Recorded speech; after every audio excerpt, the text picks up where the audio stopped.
really like this episode with Bernadette Jiwa. We talk about her work, we talk about marketing, we talk about her new book, Hunch, and we talk about where great ideas come from. Here's our conversation.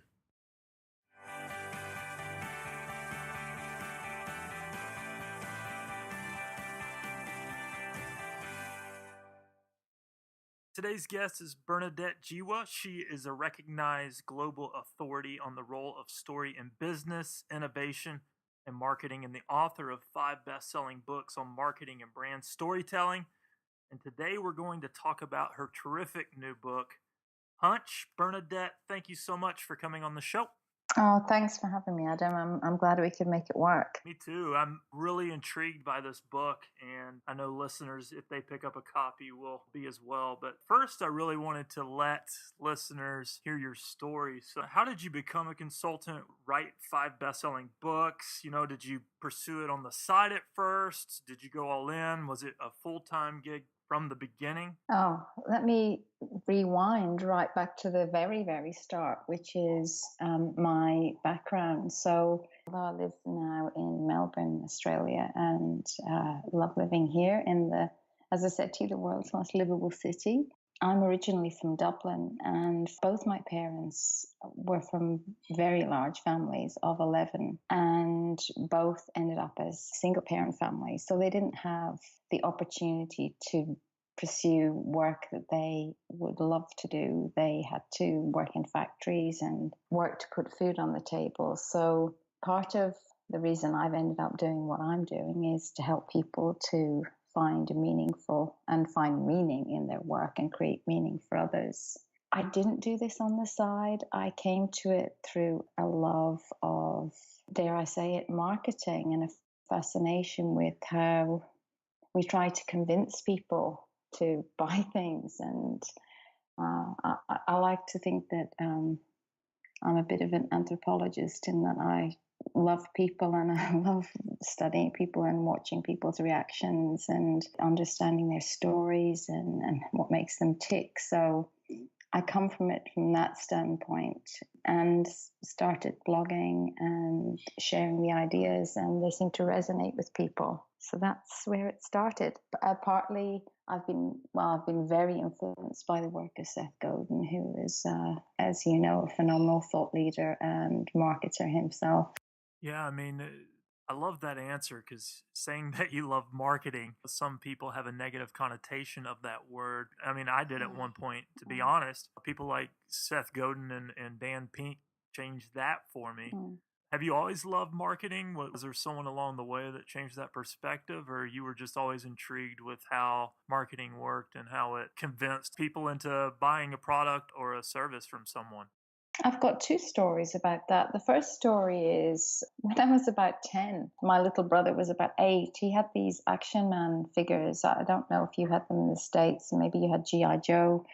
And he collected these boys' dolls, essentially, and they had all sorts of army gear and backpacks and equipment. And there was a special edition Action Man that you could only get by collecting the stars on the back of kits you bought. So if you bought accessories, they had numbers of stars on the back of these packs, depending on the price of the accessory. And boys really wanted this rare Action Man, so they were trying to collect as many stars as they could. And I remember walking through a toy store one day with my brother, and we were looking at the accessories, and we noticed that all of the stars had been ripped off the backs of these packets. And I remember thinking, wow, these stars are more valuable to people than what's inside the package. And I never forgot that. And the second thing is I studied art and design, and was always fascinated by poster design.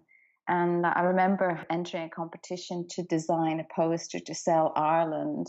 And I can't remember what I did win the competition. I can't remember what was on the poster, but I loved that. I loved the idea of getting to the essence of something, getting right to the heart of what it is that makes something unique and special, and telling people the story of that. So that's my 2 stories.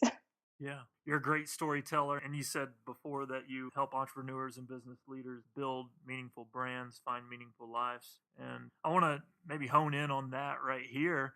every situation is different, but is there anything in common from your journey and people you've talked to through your business that you would say people use again and again to build something meaningful? There is something, and it's something that I've only recently. There are two things. They're connected, but one part of it is only something that I've recently begun to articulate and help people to articulate for themselves. So the first piece of it is your backstory and understanding how your backstory and what makes you unique, just as your DNA is unique, your backstory, your history, your origin, your experiences, how do they play into the work that you're doing today? So I've shared a little bit of my backstory, and it's taken me some time to realize how I've ended up doing what I'm doing. And what I've discovered is in even with billion-dollar corporations who've been founded 50 years ago, there's something in their backstory that's unique. It could be one person who had an idea for something and digging into what his motive or her motivation was to bring that idea to life. And the second part of it is understanding your purpose. And by that, I mean, it's not about creating $1 billion unicorn, it's understanding what your contribution is.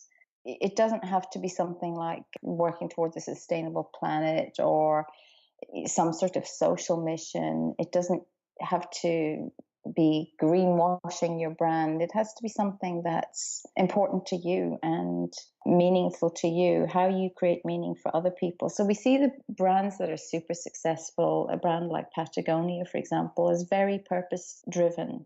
And everything that they do is, every decision that they make is guided by this purpose. And I would also say the other piece of the thing that we need to work on is understanding the people we serve. Instead of also the other thing we are slightly guilty of is falling in love with their own ideas. And what I urge people to do is to fall in love with the people that they want to serve.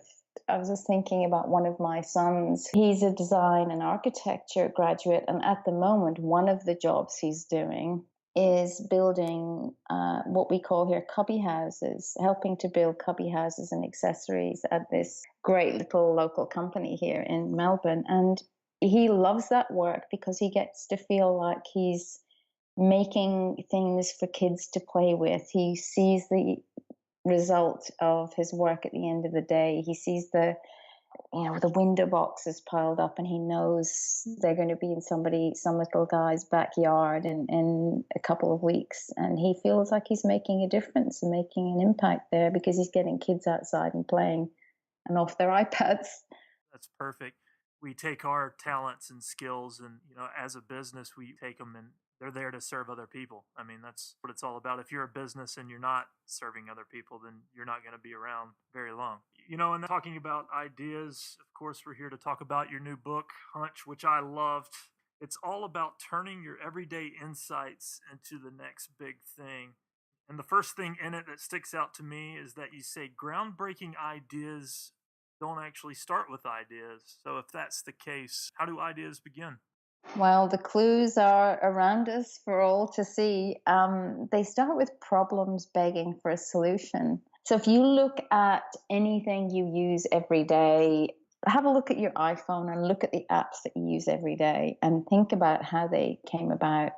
From Instagram to Uber to anything that you want to mention, to something like Blue Apron, they started with a problem that was begging for a solution. They didn't just start with an idea in isolation. So successful ideas come from paying attention to what's not happening in the world that should be happening, or what's happening that shouldn't be happening. Perfect too. And then you go on to say that the birth of a hunch of these ideas begins with three things, and we can spend a little bit here. The first thing is curiosity. You talk about different types of curiosity, and then empathy and imagination. Yeah. So, how do you define those three things, and then how do they work together? Well, it's not possible to come up with new ideas if you're not curious about the problems you're trying to solve. So you've got to be curious about the problems you're trying to solve And you've got to be curious about the people you're trying to solve those problems for. That's where we start, with questions. So you've got to bring questions that need to be answered in order to come up with a groundbreaking idea. And then the empathy piece is super important, because if you don't have an understanding of what it feels like to be the person with that problem, then how can you create something that's actually going to resonate with the people that you are seeking to serve?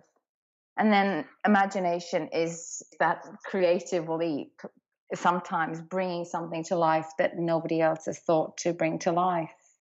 The last part of the book that you said there is no path, and we all have, different journeys, and you can have a plan in the beginning. And sometimes life doesn't turn out to be anything how you thought it would be. You live life and take things as they come, and the journey is just a beautiful thing. But when you say there is no path, what do you mean by that exactly? There's a beautiful quote from a Spanish poet, which says, "There is no path, the path is made by walking." And what I mean is that we can't know. We like to think we can know for sure how something's going to turn out. And it's that uncertainty of not knowing that stops us from doing our best work and stops us from even beginning. So sometimes we have to hold that fear and live with that fear and say, okay, I don't know the end of this journey, but I know where I can start. And it's the starting that's the important thing. And then we make discoveries along the way about where it's headed. Any founder will tell you they had no idea what they were building at the start. We've heard Mark Zuckerberg speaking about that lately. When they started Facebook, they didn't know what it was going to become. And it became that because they started walking the path. And it's the same for any product or service that you see in the world. Even the same with writing a book. You can have an idea for a title or for a problem that you want to address. And through the process of writing and editing, it becomes something quite different than you imagined a lot of the time. Yeah, and then editors come in and tear everything apart, right? And they push you, and customers push you too to make things better. So you've got your set idea about how it's going to be at the start, and about your strengths and your limitations and your capabilities. And then on the journey, you meet people who elevate you and make you better because you decided to walk the path. Life is a journey, no doubt. I have one last question for you. What's one last piece of advice that you would like to leave for listeners today? It's a piece of advice that I got from my friend Seth Godin, and it's this.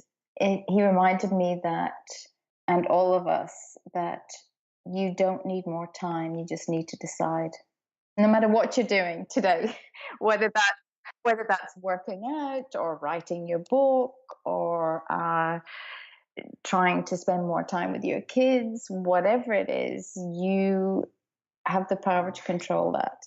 That's such good advice. My goodness, I'm thinking about what do I need to decide today. But Bernadette, thank you so much for coming on the show.